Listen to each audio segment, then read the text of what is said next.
मित्रांनो, गावठी गोठा या चॅनलमध्ये प्रथम आपले स्वागत आहे. चॅनलला असाच सपोर्ट करा. आज आपण आलेलो आहे तळबिड या ठिकाणी. तळबिड या ठिकाणी तुम्ही पाहताय शेतामध्येच त्यांनी गोठा बांधला. त्यांच्या इथं फक्त खिलारी गायचे आहेत आणि आज आपण त्यांच्या गोठीनं माहिती घेऊया कसं कसं ते नियोजन करतात आणि खिलारी गायींचं संगोपन कसं करतात किंवा काय वैशिष्ट्य असते. जुने ते वयस्कर आहेत बाबा, त्यांच्याकडून आपल्याला सगळी माहिती भेटेल. तर चला आज पाहूया. मित्रांनो बघा, असं त्यांनी नियोजन केलेलं आहे.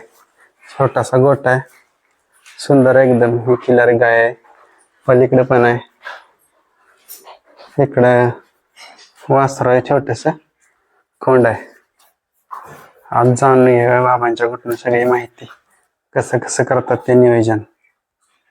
तुमचा परिचय सांगा. माझा परिचय म्हणजे माझं नाव आहे व्यंकटराव आनंदराव मोहिते. हा.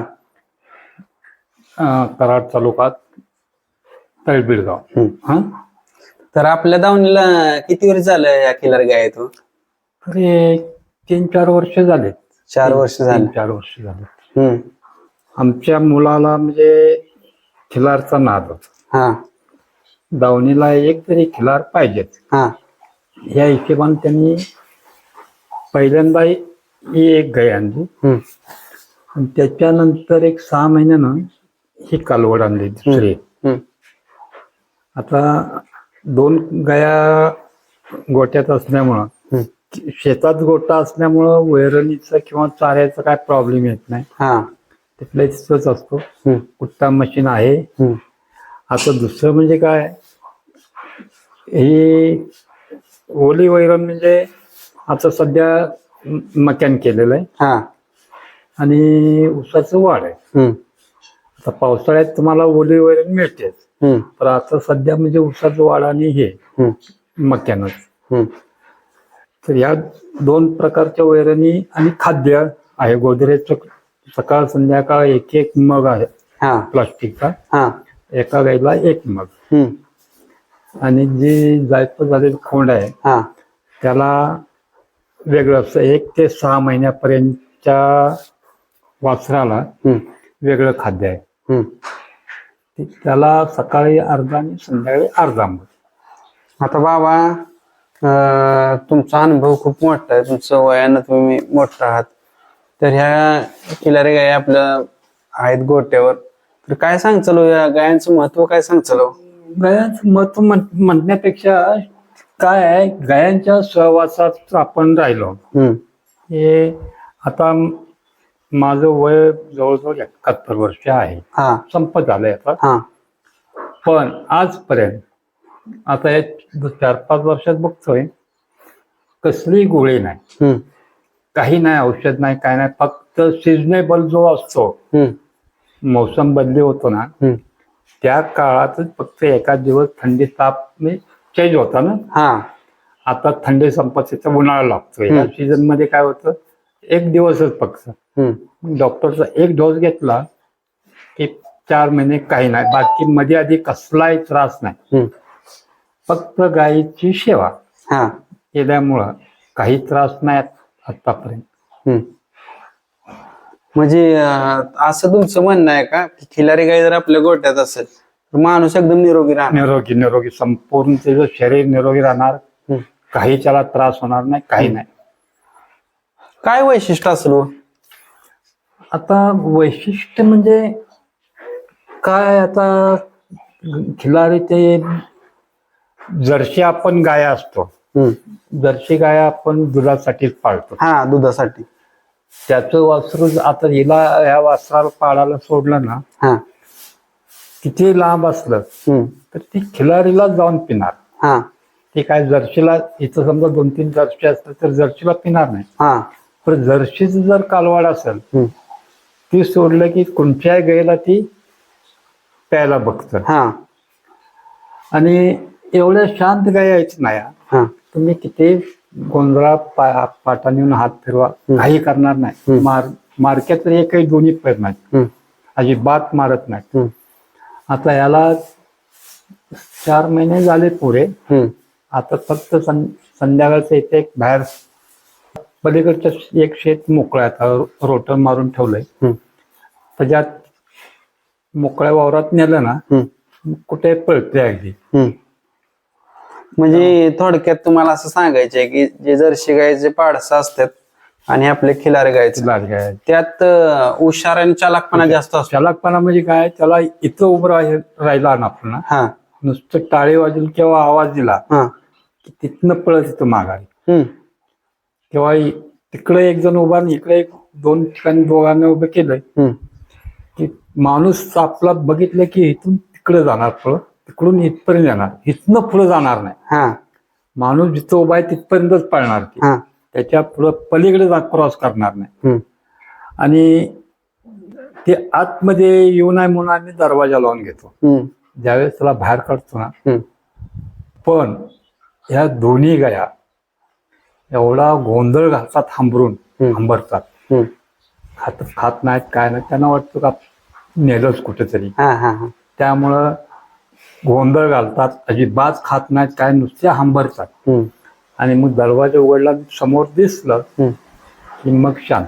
एकदा आता तुम्ही सांगितलं वैशिष्ट्य, त्यांच्या वासराचं वैशिष्ट्य सांगितलं की अतिशय हुशार आणि चप्पळ जात म्हणलं तर खिलारी, चप्पळ आणि बामणी जात. बामणी खिलार. बामणी खिलार म्हणजे कसं, आता एवढी ही झालं ना, शेण पडलं ना, शेणात अजिबात बसणार नाही, साईडला बसणार. आता तसं शक्यतो करून आम्ही ते शेण ठेवतच नाही. ते अगदी म्हणलं की ती शेण उचलायचं पाठीमागच आहे. त्यामुळे बामणी खिलार जातीत मोडतात. बामणी खिलार स्वच्छ एकदम अजिबात म्हणजे ते अंगाला हे घाण करून एकदम चकाचक दिसतात. म्हणजे ती घाणच अंगाला लागून घेत नाही. काय सांगताल बाबा त्यांचं, आता तुम्ही दावणीला ठेवलेत, खिलारीच ठेवलेत, एक पण दुसऱ्या जातीचे नाही, काय सांगताल त्यांच्याबद्दल?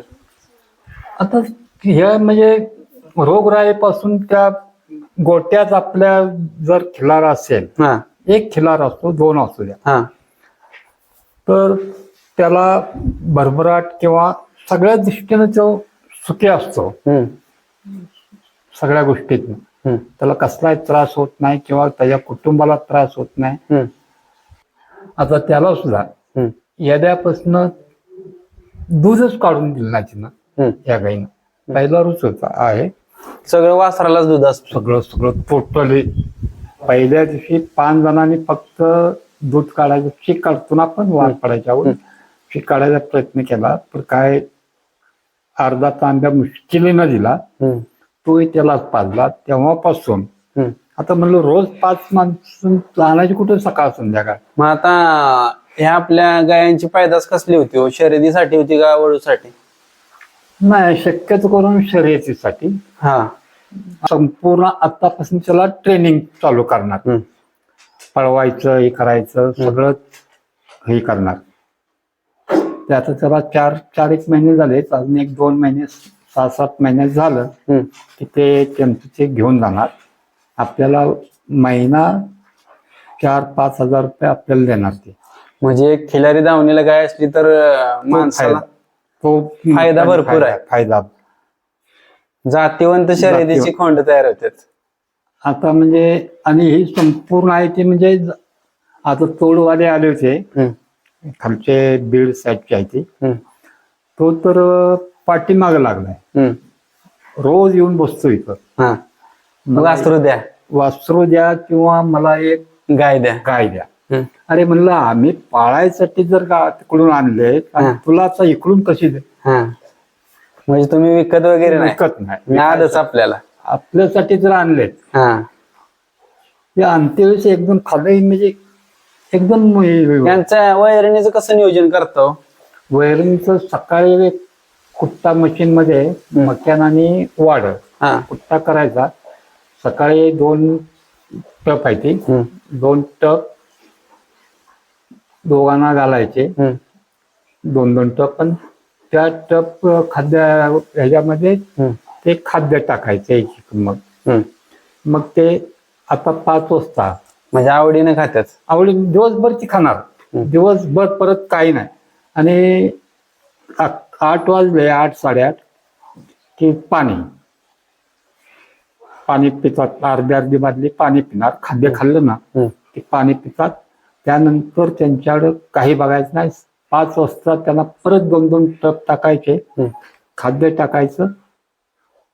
आता उन्हाळ्यामुळे दुपारची पाणी पितात, 1:30-2 वाजता अर्धी बादली पाणी पितात. म्हणजे खिलारी गायांच्याकडून भरपूर फायदा आहे.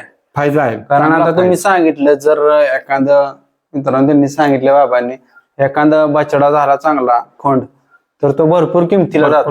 भरपूर किमतीला जातो. हे तोडवाले म्हणजे 1 वर्ष तुम्ही सांभाळा, 1 वर्ष. त्याच्यामध्ये काहीतरी त्यांनी 4 गोष्टी सांगितल्यात. डोळे काळे, परत शिंगाला जर काळा असेल, शेपूट आकुळ शेपूट असेल, टाच लांडा आणि नक्या काळ्या असतील तर त्याला डिमांड जास्त त्या खोंडाला. म्हणजे मित्रांनो, बाबांनी हा चांगला संदेश सांगितलाय की जर पारख करायची असेल वासराची तर शेपूड टाच लांडा किंवा डोळे काळे, नाकाचे जे हे असते नळे ती काळे आणि नागपुडी किंवा नक्या आणि शिंग ही काळे असले तर जातीवंत प्युअर जातीवंत म्हणजे ती कोणत्याही कामाला, शेतीच्या पण शर्यतीच्या पण चालणार. शर्यतीला जास्त, म्हणजे शर्यतीला जास्त डिमांड. म्हणजे खिलारी गायीपासून आता काय लोक म्हणतात की अशीच पाहिली, पण उत्पन्न पण आहे तिच्यापासून, चांगलं उत्पन्न आहे, चांगलं आहे. हे आपल्या देशी गायांचं, संकरित ज्या गाया आहेत आपल्या जर्सी गाया, ही फक्त दुधाचाच उपयोग. हेच सगळं चारी बाजून. आता ह्या गायांचं, आता आपण जरी गोट्यातनं फिरलं तरी अजिबात तुम्हाला वास सुद्धा येणार नाही. स्वच्छ एकदम. आता गायांच्या सानिध्यात जर तो व्यक्ती राहिला तर आपण दवाखान्यात लाखो रुपये घालवलं तरी शक्यतो करून कॅन्सर बरा होत नाही. पण त्या देशी गायांच्या सानिध्यात जर ती व्यक्ती आली तर त्याचा बऱ्यापैकी कॅन्सर कमी होतो किंवा काही वेळेला नष्टच होतो. पण बऱ्याच सानिध्यात आलं पाहिजे. म्हणजे एवढं वैशिष्ट्य आहे देशी गायांचं. आता पहिल्यापासून देशी गायला आपल्या इथं महत्व देतात किंवा कोणतंही चांगलं कार्य असलं की देशी गायला नेतात, नैवेद्य दाखवतात. काय सांगायचं? आता ते देवाचाच अवतार असले जर आपण 33 कोटी देव बोलतो. गायांच्या जे कॅलेंडर मध्ये फोटो बिटो दाखवतात ते सगळे म्हणजे देवच. त्याच्यामुळं या देशी गायाला जास्त महत्व आहे ना. आपण त्यामुळे तिची पूजा करतो, वस्तू बारच असते किंवा दिवाळीमध्ये सगळं म्हणजे देवासारखीच आहे ना ती. म्हणजे देवाचा अवतारच आहे ती एक. तर मित्रांनो, बाबांनी आपल्याला असं चांगलं सांगितलं, वासरू जर झाले तर कसं असावं किंवा त्याचं वैशिष्ट्य काय आहे गायचं. तर बाबा, तुम्ही एवढं सगळं सांगितलं त्याबद्दल धन्यवाद. धन्यवाद.